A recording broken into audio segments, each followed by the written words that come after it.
Yo, what's up, everybody? I'm Marcus. I'm Ryan. And together, we are the Northwest Sports Fanatics. Back at you with a new video. Another video. NFC wildcard game Sunday. 9-7 Eagles, 12-4 Bears, the 6 seed versus the 3 seed. One of the most anticipated matchups all weekend long. Hey, man, the defending champs, man, they done fucked around and got an attorney, huh? Right. Her gang. They done messed around, man. They trying to be the first to repeat since the 03-04 Pats. And on the flip side, the Bears, man. Who would have thought the Bears, after the year they had last year, will turn around with a first-year head coach and go 12-4? It's called Khalil Mack. Yeah, and John Gruden.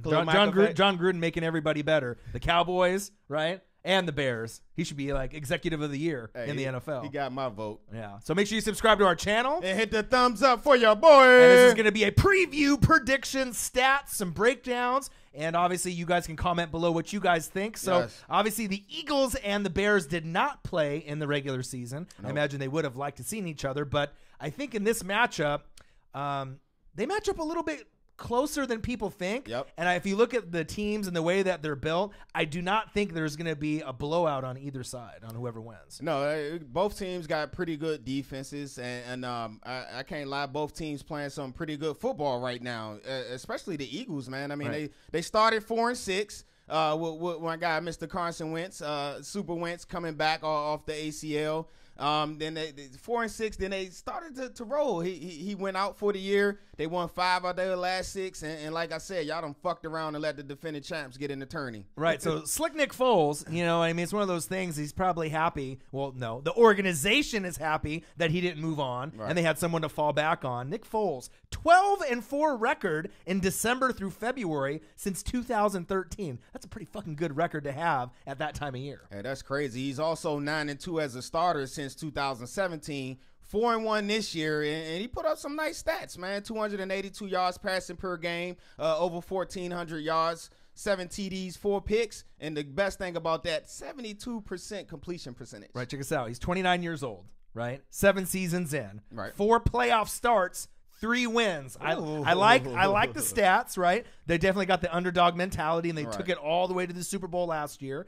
Only player in Super Bowl era with a 100-plus passer rating in each of his first 4 career playoff starts. No other man can say that. So for a guy that's been a backup quarterback, a journeyman, those are excellent stats going into this game. Hey, man, shout out to my guy, Troll Patrol.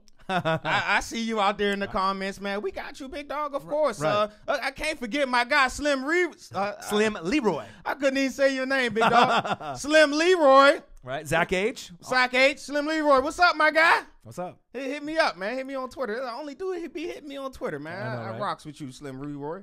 Right, another crazy stat, too. Over the last 10 seasons, Super Bowl winning quarterbacks, Nick Foles, 9-1 versus quarterbacks versus first playoff start quarterbacks in the wild card round. The only exception, remember, Tim Tebow in 2011. So obviously we're saying Trubisky, you know, this is his second year, first playoff start. It's going to be interesting. It definitely is. In the last 10 years, you said that Super Bowl winning QBs. Yep, 9-1. That's crazy, man. Yeah. Also in the last 10 years, first year head coaches are only 5-8 in their first playoff game. So I'm interested to see the coaching tree because both of the head coaches are underneath the Andy Reid coaching tree. Right. So they know each other very well. So we'll have to see how that really plays out. Let's go over some stats real quick. League rankings, and then we'll go over like points per game and a few other rankings so you can kind of match up to see how close this is really going to be. Yes. So league rankings, offense, Eagles 14th, Bears 21st. Okay. All right. Defense, Eagles 23rd, Bears 3rd, but the Bears were in that first position for a good chunk of the year, and then you got Ravens and a couple other teams. But in most people's eyes, with all the statistics that they lead in, interceptions and whatnot, I mean, it's kind of hard for them to say we're the 3rd best D. In their minds, they are the best D. They number 1 in takeaways with 36, and number 1 in interceptions with 27. Crazy. So, Slick Nick, you better be careful out there, man. They got top flight ball hawks, man. Yep, on all levels of their defense. Yes, sir. Passing, 7th for the Eagles, 21st for the Bears. And then on rushing, 28th for the Eagles. What? Ho. Rewind that. Run that back. Which one? The rushing. 28th. Ooh. Right? And then the Bears are at 11th. So obviously not having LeGarrette Blount and the four horsemen. Gone. Yeah, Clement out for the year. Yeah, so I mean they still have guys that can get it done. Smallwood, Adams, Sproles, but the dynamic is just a little bit different if you would have had those other guys there. Right. All right. And then just to go to the flip side, let's go for points per game and some other key stats to look out for. So points per game, very even. Eagles 22.9. Bears 26.3. Okay. Third down conversion. Like I said, every That's video, huge. this is something that I always look, to, because it really makes me, think about, okay, in the clutch, when things are tough, this can really help you win a game, and football is about inches, right? Third down conversion, Eagles 40%, Bears 41%. So there's not really a big advantage there for either quarterback. Right. Rushing yards allowed. We know these are two of the best teams in the entire league. I like to look at this as well. Eagles 96.9%. But the Bears, with that defense, 80. Man, that's going to be tough. That is going to be tough, man. You got to salute to that guy, Mr. Vic Fangio, man, for getting that squad together. If you look at the last couple of years, the Bears' defenses haven't been that good. Right, and he's going to be getting a head coaching job more than likely after this season as well. Oh, that's big facts. Right, and then the last stat, points allowed, 21.8 for the Eagles, so their defense is still pretty stout, and then the Bears are at 17.7. Hey, so pretty incredible. Hey, don't sleep on that Philly defense, man. They still had 44 sacks this past year, which is good for 8th in the NFL. Mr. Fletcher Cox doing what he do best, made another All-Pro team. Did you expect anything different? No, he's amazing. Oh, okay, I didn't either. But he had 10.5 sacks this year, and also they got 9 sacks from the OG, Mr. Michael Bennett. Right. And I mean, you don't forget about Brandon Graham and obviously Malcolm Jenkins and the rest of the squad. Could go on and on and on. But let's go over with the Bears really quickly about some stats that I want to kind of throw out there too. The Bears allowed 1,280 rushing yards this season. Hey, you ain't going nowhere on the ground. So what does that mean? That's the fewest in franchise history in a 16-game season. Wow. So, I mean, with the running backs that they have, obviously they had the 4 horsemen last year. Right. It's not impossible, but they are probably going to have to run some Philly or some trick plays mixed in to kind of open it up. As far as the Bears offense, Trubisky, this is very interesting. Mitchell. Right? Since week 15, he's got the highest completion percentage out of any QB in the NFL. That's and I know crazy. it's only since week 15, it's only a couple weeks, but that is kind of an eye-opener because you don't really think that he's in that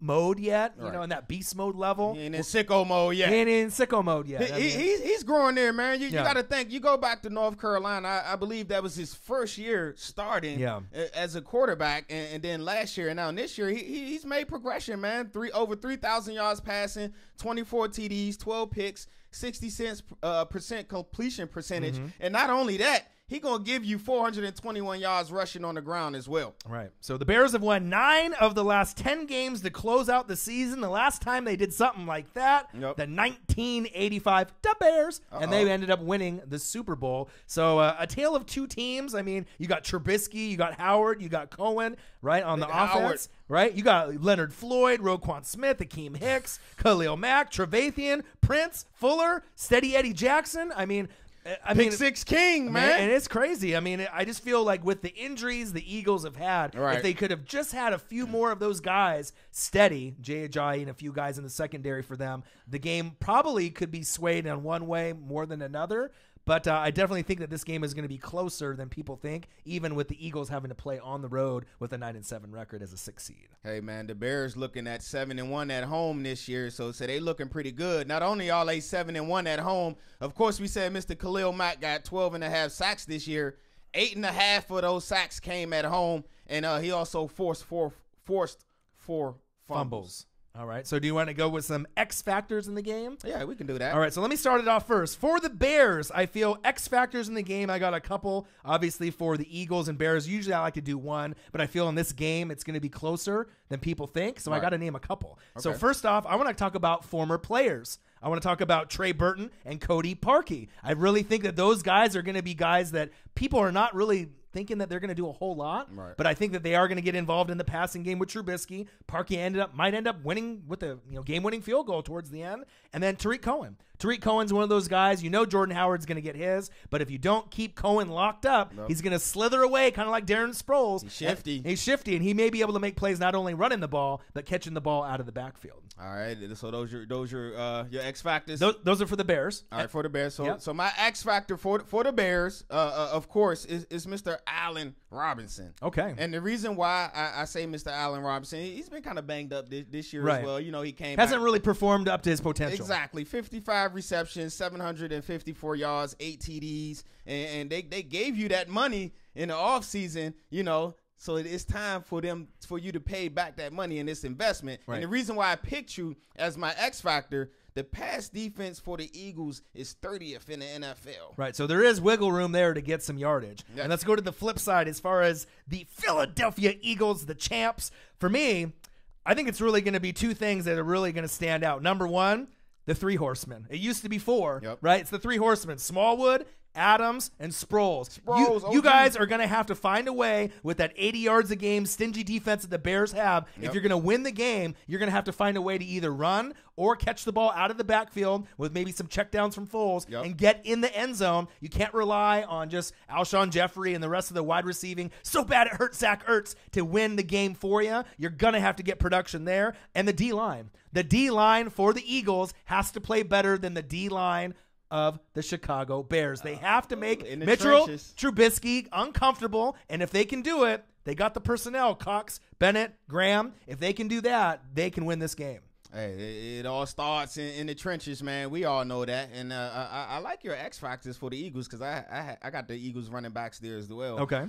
They need a big one from one of y'all. Yep. It's time. They need a big one, a big game from either Smallwood, Sproles, or Allen. Or a combination of all three. Adams. Yeah, or a combination of all three. But my X factor for the Eagles is going to be that O-line, man. The O-line this year, they gave up 40 sacks on the year.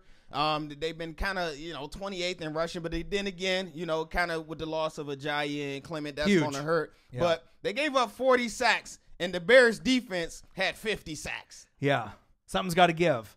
You got Jason Kelce. I love him, right? But besides him, who else is going to be able to really help keep Nick Foles upright? Yep. So it's going to be crazy. So do you want to go to let's go to our predictions? Predictions here. So I'll go first. I always love underdogs, and usually in the wild card round, you're going to have one or two, right? So one of them I had for the Colts winning, on the road against the Texans.